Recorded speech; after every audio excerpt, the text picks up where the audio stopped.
General প্রসাদ শুরু হয়েছে। আমাদের যে সমস্ত প্রসাদ সার্ভিস করেন দয়া করে আপনারা চলে যান। তারপরে নমো বিষ্ণুপদায় বিষ্ণুপৃষ্ঠায় ভূতলে শ্রীমতে জয় পতাকা সমিতি নমিনে নমো আচার্য পদায় নিতাই কৃপা পদায় নিগৌড় কথা পদায় নগর গ্রাম পদায়। হরে কৃষ্ণ। উপস্থিত সকল ভক্তবৃন্দ, আমি গুরু মহিমা বলবো আমার জীবনের ঘটে যাওয়া কিছু কথা। আমি ভক্তি জীবনে আসি 2019 সালের পরে। আমি কয়েকদিন ছোট ব্যবসা করি। তো আমার শিক্ষাগুরু সনাতন প্রণয় দাস এবং শ্রদ্ধার প্রভু নারা। তো আমি ভক্তি জীবনে আসি না, আমার তো কিছু কিছু যোগদান করি। তা আমার ভাই, ছোট ভাই আমার শিক্ষাগুরু ছিলেন, ও আমার সঙ্গে ওই কাজ বাজ করতো। মানে আমি ছোট একটা ব্যবসা করি একটা। তো প্রায় আমাকে বলতে হবে আজকে এই তিথি, এই উপোস, কালকে জন্মাষ্টমী, হ্যাঁ এরকম। তো আমার না খুব ভালো লাগতো। আমি প্রথম থেকে একটু ভগবান শ্রীকৃষ্ণের প্রেমী। তো ও এরকম বলতো, আর আমি না ভাবতাম যে আমি কাজ করছি, আর ও আমার যে ছোট ভাই, ও এরভাবে প্রতি অনুষ্ঠানে জয়েন করছে বা ওদের বাড়িতে হচ্ছে। আমার কাকা তো শিক্ষাগুরু।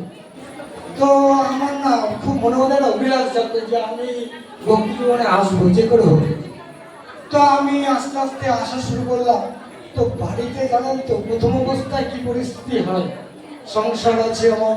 ও তার আগে কথা আছে, সেটা আমার বড় ছেলে যখন হয়েছিল, আমরা ওর অন্নপ্রাশন আমাদের ইস্কন দিয়ে করেছিলাম মাধ্যমে। তো বাড়িতে তো ভীষণ অশান্তি শুরু হলো, যে সে আর বলার মতো না। আমার তো ওয়াইফ চলে যাবে, আমার শাশুড়ি নিয়ে যাবে, এরকম ব্যাপার। আমার বাবা বিদ্রুপ হয়ে গেছেন, বাবা এখানে এসছেন, বাবা চরণাশ্রয় হয়েছেন, বাবা দীক্ষা পাবেন। আমার বাড়িতে 10 জন সদস্য, 10 জনই মানে ভক্ত হয়েছে।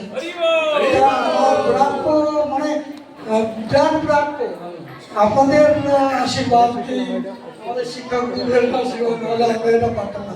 যাই হোক, তো তখন আমি কাঁদতাম, কেঁদে কেঁদে আমি গুরু মহারাজকে স্মরণ করলাম যে গুরু মহারাজ, এই প্রতিকূল অবস্থায় আমি কি করে আগাতে পারি।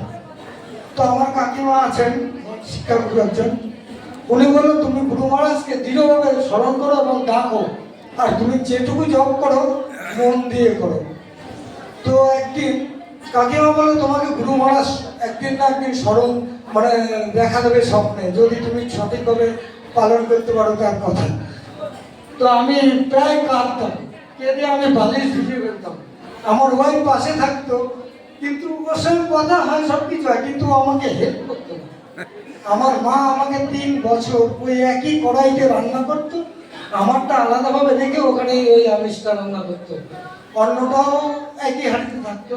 যাই হোক, আমার ওয়াইফ তারপরে না বুঝলো যে আমার সাথে কষ্ট হচ্ছে, বললো তুমি উপরে একটা ঘর করো, তাহলে ছোট ছোট ছেলে মেয়ে আছে, ওরা এই ভক্তিপথে আবার আসতে পারবে। তখন আমি চিন্তা করলাম ঠিক আছে তাই করি। তো একদিন হঠাৎ করে, তার আগের ঘটনা এটা, তো দেখি রাত্রিবেলা আমি ঘুমানোর পরে আমার গুরু মহারাজ আমাকে স্বপ্নদেশ দিলেন, তোর ভয় কি রে, তোর তো অনেক টাকা আছে।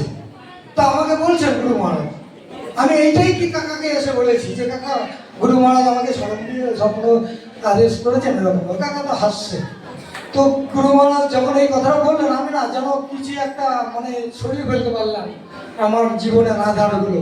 তারপরে আমার ওয়াইফ তারপরেই যেন বললো ঠিক আছে তুমি উপরে ঘর করো, আমি নিরামিষ হয়ে যাবো। আমি দেখছি যে যেন কি একটা হলো, মানে আমি কল্পনাই করতে পারছি না। তারপরে উপরে ঘর করলাম, যাক ভগবানের মন্দির ছোটখাটো একটু ছোট ভ্রমণ করেছি। আপনারা যদি আমাদের বাড়ি কখনো যান, আমাদের তো আপনাদের নিমন্ত্রণ রইল, মধ্যমভাবে যদি যান।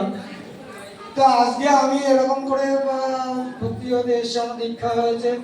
আমার বাবা, আমার ভাই সবাই আমাকে প্রচণ্ড হেল্প করেছে পরবর্তীকালে, এবং আমার বাড়ির সবাই এখন দীক্ষা প্রার্থী, ভাই, ভাইয়ের বউ, হ্যাঁ আমার বাবা, আমার মা সবাই এখন গুরু মহারাজের থেকে দীক্ষা পাবেন। আপনারা আশীর্বাদ করবেন, আমরা যেন সপরিবারে এবং যত আমার আত্মীয় স্বজন আছে, পাড়া প্রতিবেশী আছে, বন্ধু বান্ধব আছে, তাদের জন্য আমি এই ভক্তিপথে নিয়ে আসতে পারি। হরি বল, হরে হরে রাম রাম রাম হরে প্রভুর উদ্দেশ্যে একবার হরি নাম হরে